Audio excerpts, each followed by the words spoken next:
Olá, meu nome é Jerônimo Araújo, bem-vindo ao Top of the Talks. Dando continuidade ao nosso papo da semana passada, só para a gente relembrar, a gente terminou em 1963, né, ano em que a carreira dos Beatles e dos Stones se cruzam. Os Stones tinham acabado de assinar contrato com a Decca, sob direção do Andrew Loog Oldham, que era o empresário dos Stones, e os Beatles tinham gravado o primeiro LP, o Please Please Me, e estavam agora excursionando e lançando singles que estavam estourando aí na Inglaterra.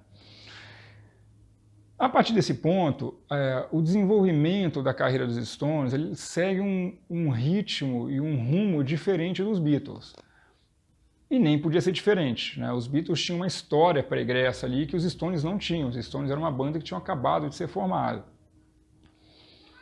Por outro lado, os Stones assinaram um contrato muito bom com a Decca. Para eles, bom para os Rolling Stones.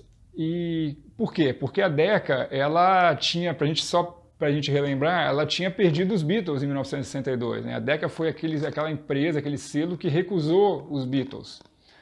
E viu que tinha perdido uma baita oportunidade, perdeu a galinha dos ovos e não podia correr o risco de perder a segunda galinha dos ovos. Então ela foi lá correndo e fechou com os Stones e abriu um monte de prioridades, né? Os Stones conseguiram um monte de coisa nessa negociação. E dois pontos mais importantes desse contrato é o seguinte: o primeiro, os Rolling Stones seriam os donos dos masters que eles gravassem. A Decca, eles não eram de propriedade da Decca. A Decca iria simplesmente ter o direito de distribuição dos discos dos Rolling Stones. Decca na Europa, na Inglaterra e na Europa, e a London Records nos Estados Unidos. A London era subsidiária da Decca Records nos Estados Unidos. Eles seriam distribuidores dos discos dos Rolling Stones. Então os Rolling Stones, na verdade não são os Rolling Stones, era a empresa do Andrew Loog. E os masters seriam deles. O segundo ponto importante do contrato é que eles não precisavam também usar os estúdios da Decca, ou os estúdios que a Decca usavam. Eles poderiam gravar seus discos em qualquer lugar do mundo que eles quisessem. Qualquer estúdio, em qualquer lugar dos mundos, eles teriam carta branca para poder gravar. Então, esses detalhes foram importantíssimos para o desenvolvimento da carreira dos Stones e na maneira como o Andrew Loog trabalhou os discos da banda voltados para cada mercado. Né? Vamos lembrar que ele era um publicitário antes de virar empresário. Então ele soube trabalhar isso muito bem. Isso virou uma grande vantagem para os Rolling Stones. Os Rolling Stones assinam um contrato, vão gravar o primeiro single. O primeiro single que eles gravam é uma música do Chuck Berry chamada Come On. E essa música não acontece. Ele gravou o single, mas a música não estoura. A música tem uma performance pífia, não muda nada na vida dos Rolling Stones. E eles precisam de um segundo single. E para esse segundo single, eles também, como o primeiro falhou, eles estavam com dificuldade na escolha do single correto para poder ter alguma coisa, né? Simplesmente pegar qualquer título de Rhythm and Blues e regravar talvez não fosse a saída. Por uma simples questão de acaso, o Andrew Loog Oldham estava indo para o estúdio certo dia e passa com o carro, cruza com o Lennon e McCartney na rua. O Andrew estava de carro e o John e Paul estavam na rua. E ele para o carro e chama os dois para irem com ele para o estúdio, para dar uma força lá, ver se eles conseguiam dar uma força.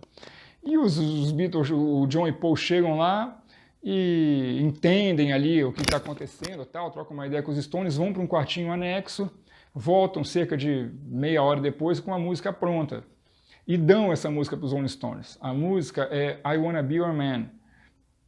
Os Beatles também gravariam essa música com o Ringo nos vocais, mas os Stones colocam a versão deles ali na música. E é uma versão mais assim, ela é uma versão suja, não tão bem gravada. Em certos momentos parece que os instrumentos se atravessam, assim, fica uma bagunça. Mas tem um slide de guitarra tocado pelo Brian Jones, para caracterizar, né, uma pegada mais bluseira ali. E, assim, sinceramente, eu gosto mais dos Stones tocando essa música do que os Beatles. Eu gosto mais da versão dos Rolling Stones. Em 1964 eles gravam o primeiro disco, sai em abril de 64, é o Rolling Stone, o nome do disco é Rolling Stones, e é basicamente um disco de rhythm and blues, cheio de covers, ele é covers inteirinho, tem uma música do Mick Jagger e do Keith Richards, uma tentativa e num esforço ali de começar a compor, e não é uma música ruim, é uma música legal, é uma música boa, assim. O disco dos Stones, o primeiro disco dos Stones é um disco legal, ele é um bom disco de rhythm and blues. Mas nem de longe foi tão impactante quanto o primeiro disco dos Beatles, né? E também não é um disco tão bem gravado. É esse disco aqui, eu vou mostrar para vocês, tá? Rolling Stones, volume 1. Composto de covers e tudo mais. E eles começam a excursionar e tudo mais e vão para os Estados Unidos, né? O Andrew marca uma turnê americana para eles e foi uma turnê que, em certa medida, foi um fracasso, né? Ou pelo menos não foi tão impactante quanto a primeira turnê dos Beatles, que eu vou falar daqui a pouco sobre ela.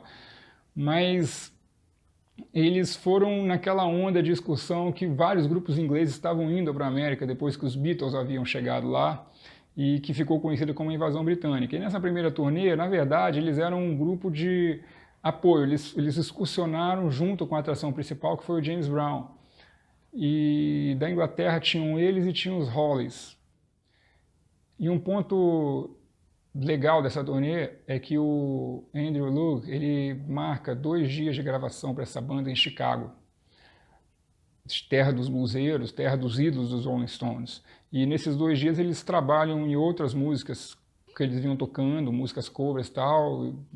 Não tenho certeza se nesse dia de gravação teve alguma música original. O fato é que eles tiveram visita de um monte de gente, inclusive o Phil Spector vai visitar a banda, participa da gravação de algumas músicas. E os Stones, na verdade, assim, bem diferente dos Beatles, eles chegaram nos Estados Unidos sem muita... Eles não tinham muito o que mostrar, porque eles gravaram um disco de rhythm and blues que foi lançado na Inglaterra, foi lançado também nos Estados Unidos com outro nome, aqueles nomes americanos lá, que o americano adora chamar a atenção do público, mas era sobretudo um disco de covers de artistas americanos que já estavam lá fazendo sucesso há muito tempo, desde o final da década de 50. Aí vem um grupo de fora que vem aqui cantando as nossas músicas e, sabe, ele ficou restrito a um público ali que sabia o que estava acontecendo, que acompanhava o mundo musical, mas nem de longe para o grande público. E quando eles gravam esse segundo disco, lá nos estúdios em Chicago, concomitantemente à turnê que está acontecendo, o Andrew rapidamente faz a mixagem e solta o disco. Então esse disco saiu somente nos Estados Unidos, é esse disco aqui, ó, 12x5, ele saiu somente nos Estados Unidos, quando eles estavam em turnê, e uma campanha de marketing enorme foi feita em cima dele. Então, quando os Stones estavam excursionando na América, esse disco saiu e alguma coisa começou a acontecer. O público começou a ir ver os Rolling Stones, a gritar mais nos shows, ficou assim, eles foram subindo um pouco de status ao longo da turnê. E aqui eu abro um parênteses para explicar uma questão importante, que eu acho que é importante para que esse vídeo não fique confuso. Quando a gente fala de discografia, a discografia dos Beatles, a discografia inglesa e a discografia americana, elas eram diferentes. Tá? Os discos ingleses eram os discos oficiais, eram os discos como os Beatles pensavam no disco, como aquele disco deveria ser, né? Aquelas músicas estavam ali por uma razão, os singles saíam como singles por uma razão, e era como os Beatles pensavam os discos dele, a sequência das músicas, a mixagem e tudo mais. Então aquela era a discografia dos Beatles. O que aconteceu nos Estados Unidos? A Capitol, que era responsável pelos discos dos Beatles nos Estados Unidos, ela fazia o seguinte, ela pegava 2 discos ingleses, com 14 músicas cada um, tirava 3 músicas de cada disco, então cada disco ficava com 11 músicas, pegava essas 6 músicas que ela tirou, 3 de cada disco, juntava com 4 ou 5 singles que tinham saído na Inglaterra E aí, isso aí dava 11 músicas e lançavam um terceiro disco. E esses 2 discos que haviam sobrado com as 11 músicas cada um, eles também pegavam essas músicas e misturavam entre os 2 discos, misturavam com singles, ficava uma bagunça só. O resultado é que, enquanto na Inglaterra tinham 2 discos por ano e uma série de singles, nos Estados Unidos tinham 3 discos por ano, todos bagunçados, que não tinha nada a ver com aqueles discos dos Beatles, como eles haviam pensado os seus discos. Então, por essa razão, quando eu estou falando de Beatles aqui, eu só estou me referindo à discografia inglesa. Discografia inglesa é a discografia oficial dos Beatles, é a qual eu me refiro aqui nessa série toda de vídeos. E com os Rolling Stones foi um pouco diferente, porque, como eu expliquei, o contato com a Decca permitiu aos Rolling Stones ter poder total sobre as músicas, eles eram donos dos fonogramas. Na verdade, não eram eles, era o Andrew, era a empresa do Andrew, que tinha os direitos sobre os fonogramas. E eles poderiam gravar.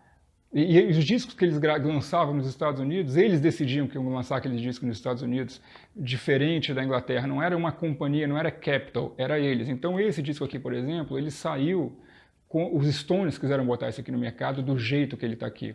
Eles tinham muito mais o dedo dele, eles tinham controle sobre isso. Esse disco aqui foi um disco importante nessa escada que os Stones estavam subindo aí rumo ao sucesso. Até 1964 chegar ao final. Então chegou o final desse jeito, os Stones aí com sucesso relativo nos Estados Unidos, um sucesso relativo na Inglaterra, mais uma banda de rhythm and blues como muitas outras que estavam ali acontecendo naquele momento. Os Beatles, por outro lado, tem uma explosão, eles explodem em 63 eles gravam 2 discos, o Please Please Me, que eu já me falei sobre ele no disco passado, e o segundo disco, que é o With the Beatles, que é esse disco aqui, que é um disco melhor do que o Please Please Me, porque as composições originais já são composições melhores. Também é um disco que tem a primeira composição do George Harrison, Don't Bother Me, que é uma música simples, mas é uma música legal, já é uma música que mostra um pouco a faceta sarcástica ali, meio do George Harrison, que viria a ficar mais evidente nos discos seguintes. E para ter uma ideia, o George Harrison aqui tinha 3 músicas nesse disco, né? Ele canta 3 músicas, a música dele e mais 2 covers. E aí você vê como os Beatles eram um conjunto, além de ótimos instrumentistas, era um conjunto vocal muito bom. Diferente dos Stones nesse aspecto também, né? Porque os Stones tinham um cantor, que era o Mick Jagger, e os Beatles tinham 4 cantores, ou 3 cantores principais, que é o John, Paul e George. Todos eles cantavam muito bem e cantavam harmonias muito bem, né? Existia uma interação muito interessante. 64 é o ano da Beatlemania no mundo, é quando os Estados Unidos, os Beatles ganham o mundo. Então, eles já vinham tentando, eles queriam ir para os Estados Unidos somente quando tivessem o primeiro lugar nas paradas. Eles não queriam ir antes de ter o primeiro lugar nas paradas. Porém, foi inevitável eles irem para os Estados Unidos. Eles iam de qualquer forma. Aquela primeira turnê pequena ali já estava agendada desde novembro do ano anterior.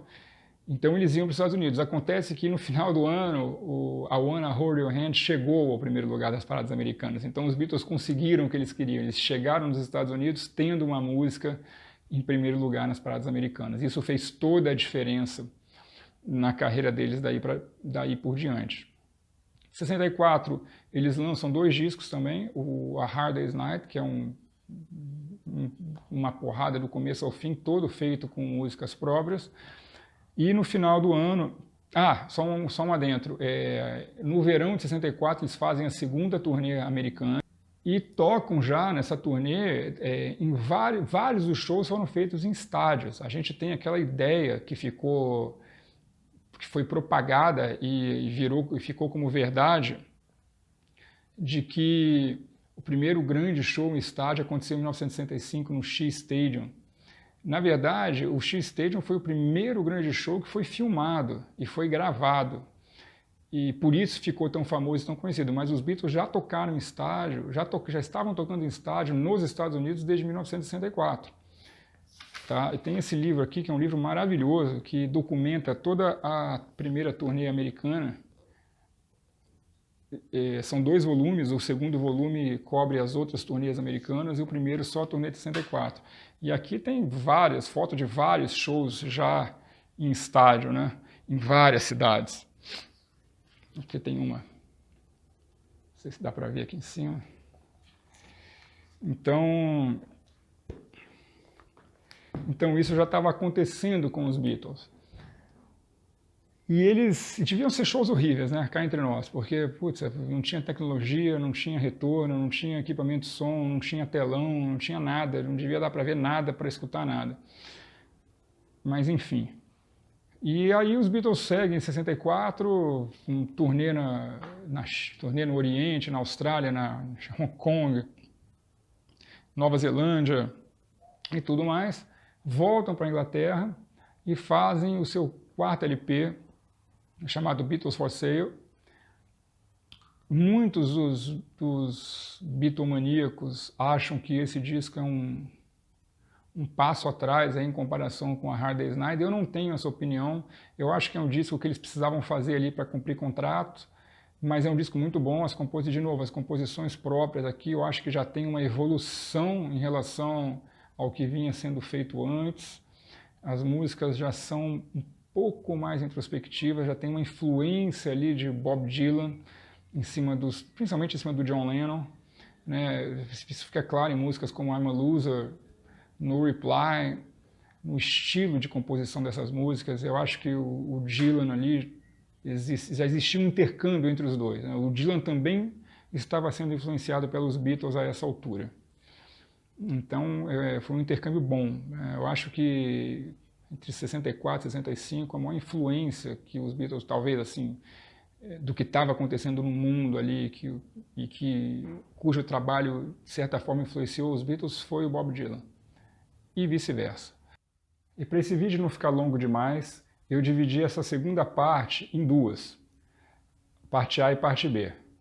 É só clicar na setinha aqui no canto e que ela vai te direcionar direto para outro vídeo, ou você assiste, salva para assistir ele depois, quando você tiver um tempo. Beleza? Até daqui a pouco!